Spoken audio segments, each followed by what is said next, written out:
En 1971 el mundo se volvió loco con una noticia que hacía querer creer otra vez en la humanidad. En lo más profundo de la selva del isla Mindanao, en Filipinas, un funcionario llamado Manuel Elizalde descubrió una tribu que supuestamente se había quedado atrapada en la edad de piedra. Los Tasaday parecían el sueño perfecto hecho realidad. Unos salvajes nobles de verdad. Vivían en cuevas, se tapaban con hojas de orquídea, usaban hachas de piedra y no tenían ni idea de lo que era el metal. Pero lo más increíble, en su idioma no existían las palabras guerra, enemigo, ni arma. La gente más pacífica del planeta. Comían lo que encontraban en el monte, no conocían la propiedad privada, ni los pleitos, y parecía que simplemente se querían entre todos. Justo eso era lo que el mundo necesitaba escuchar en pleno desastre de la guerra de Vietnam. Cansados del napalm, de las noticias sangrientas en la tele y de tanta crueldad, los occidentales por fin tenían su dosis de utopía. National Geographic les puso en la portada y hasta les hizo un documental. Empezaron a llegar famosos a Mindanao, el aviador Charles Lindbergh, la actriz Jenna Lalo Brigida, hasta la familia Ford. Todos miraban a esos niños de la naturaleza y se les saltaban las lágrimas de la emoción. Para entonces Elizalde ya se había autoproclamado protector oficial de la tribu. Declaró toda la zona de las cuevas como reserva natural y puso reglas estrictas para entrar. A los antropólogos ni los dejaba asomarse, con la excusa de que los Tasaday tenían un sistema inmune muy frágil. Solo dejaban pasar a periodistas muy selectos y siempre con el de guía. Además crearon un fondo especial para ayudar a la tribu, y rapidito empezaron a entrar millones de dólares.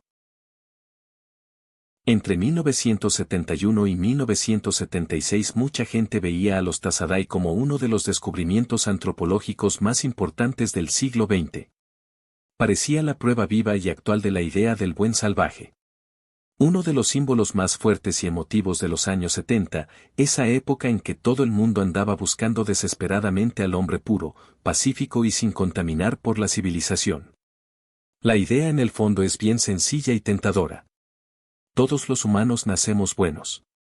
Vivíamos en un estado natural sin violencia ni vicios, sin que nos hubiera podrido la civilización. Por eso conservábamos esa honestidad, libertad, generosidad, valentía y armonía con la naturaleza que traemos de fábrica. Y ese retrato bonito siempre se comparaba con el europeo corrompido, avaro, agresivo y moralmente hecho mierda. Lo curioso es que el concepto del noble salvaje es mucho más viejo que los Tasaday. Ya en el siglo XVII un abogado colonial francés, Marc Lascarbot, hablaba de algo parecido. El término en inglés Noble Savage lo puso el poeta John Dryden en 1672.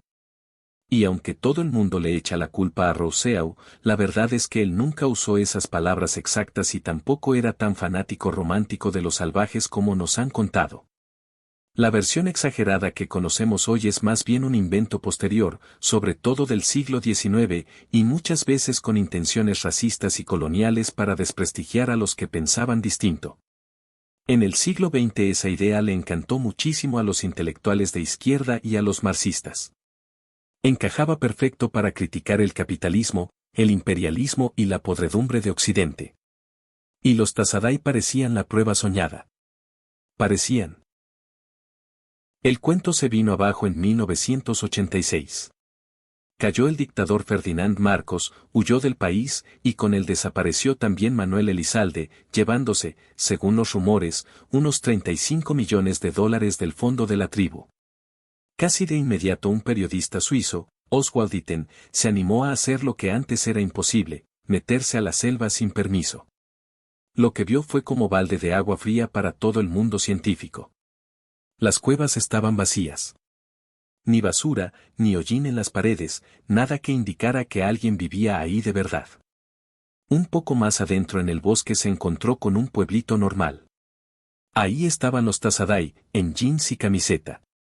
Fumando cigarrillos, cultivando arroz y durmiendo en camas de bambú. Los mismos lugareños contaron todo rapidito.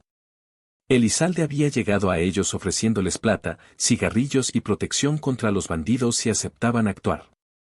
Cuando venían los helicópteros con los blancos, corrían a las cuevas, se quitaban la ropa, se ponían hojas y empezaban a frotar palitos para hacer fuego. Apenas se iban los visitantes, se volvían a vestir tranquilos, regresaban a sus casas y comentaban qué raros eran esos turistas. Así se derrumbó la supuesta prueba moderna de la teoría del buen salvaje. Todo había sido un montaje bien armado. Hoy la mayoría de los antropólogos coinciden en que eso del noble salvaje es un mito. Surgió sobre todo porque los primeros europeos no veían realmente bondad innata en los indígenas, sino una estrategia inteligente, ser muy cuidadosos, mostrarse súper pacíficos, hospitalarios y lo más inofensivos posible frente a unos extraños mucho más fuertes, armados hasta los dientes y que podían matarlos en cualquier momento. Además, muchos de esos primeros relatos estaban bien idealizados o se basaban en contactos muy cortos y superficiales. Las sociedades reales antes de los estados, cazadores-recolectores, primeros agricultores, etc., no eran ni especialmente nobles ni especialmente malvadas. Eran simplemente humanas. Con todo el paquete, cooperación, ayuda mutua y altruismo, pero también guerras, venganzas, violencia, infanticidio, geronticidio en tiempos de hambre, canibalismo ritual o por necesidad. De hecho, la violencia en las sociedades sin Estado era bastante común, y muchas veces incluso mayor, en porcentaje de muertos por conflictos entre grupos, que en los estados modernos.